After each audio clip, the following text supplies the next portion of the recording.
Hallo ihr Lieben, es ist wieder Zeit für etwas Süßes und diesmal süß, gesund und super cremig. Diese Kombination wird euch gefallen. Für den Pudding brauchen wir Speisestärke, Mehl, Sahne, Milch, Zimt und Vanille. Hauptzutat sind Datteln und da solltet ihr darauf achten, auf eine weiche und saftige Sorte zurückzugreifen.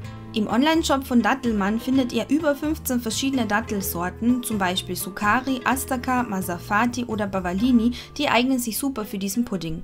Übrigens, einige Dattelsorten weisen diese weißen Punkte auf, aber keine Sorge, das ist nur kristallisierter Zucker. Mein Favorit ist die Sorte Sukari ohne Stein und in einer 3 Kilo Packung, die portioniere ich mir dann immer und habe so genug für Smoothies, Kuchen und Co. Sollte euch die Süße der Datteln nicht ausreichen, könnt ihr am Ende noch Dattelsirup hinzufügen oder andere flüssige Süßungsmittel. Außerdem noch Haselnüsse oder Mandeln, gehackte Schokolade und Butter. Bereitet schon mal die Dessertgläser und Schälchen vor und wascht sie mit kaltem Wasser aus. In einen Smoothie Maker oder Standmixer gebt ihr die Datteln zusammen mit ca. 300 ml von der Gesamtmenge an Milch. Püriert die Zutaten möglichst fein. In einen größeren Topf gebt ihr im Anschluss die restliche Milch, das sind 700 ml, die Sahne,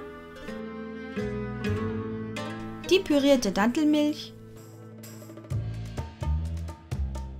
fügt Speisestärke, Mehl und Gewürze hinzu und rührt so lange, bis die Mischung klümpchenfrei ist. Stellt den Topf auf den Herd und kocht die Zutaten auf, und zwar unter ständigem Rühren.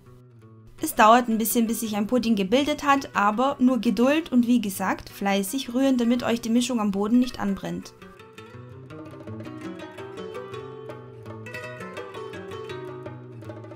Ist der Pudding fertig, schaltet ihr den Herd aus und rührt sofort die Butter und die Schokolade ein.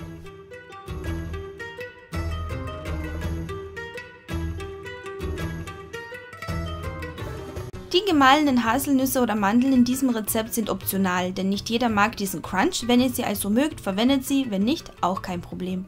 Sollte euch der Pudding an dieser Stelle nicht süß genug sein, könnt ihr jetzt noch ein bisschen nachsüßen und danach füllt ihr den Pudding in die vorbereiteten Dessertschalen oder Gläser um. Lasst ihn bei Zimmertemperatur vollständig auskühlen und stellt ihn für 1 bis 2 Stunden kühl.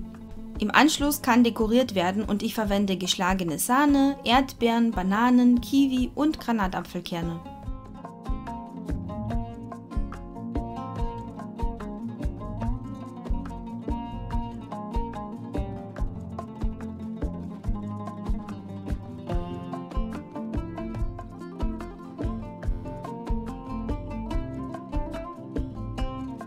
Wenn eure Kinder Süßes lieben, ihr ihnen aber gerne mal was Gesünderes vorsetzen wollt, dann probiert es mit diesem Pudding. Meine Kinder lieben ihn, weil er schön cremig ist, schokoladig und süß, einfach perfekt.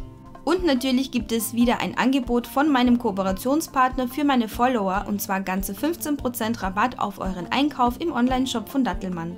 Schaut vorbei, denn dort findet ihr nicht nur Datteln, sondern auch Trockenfrüchte, Nussmusse und verschiedene Teesorten. Damit sage ich vielen Dank fürs Zusehen und bis zum nächsten Video.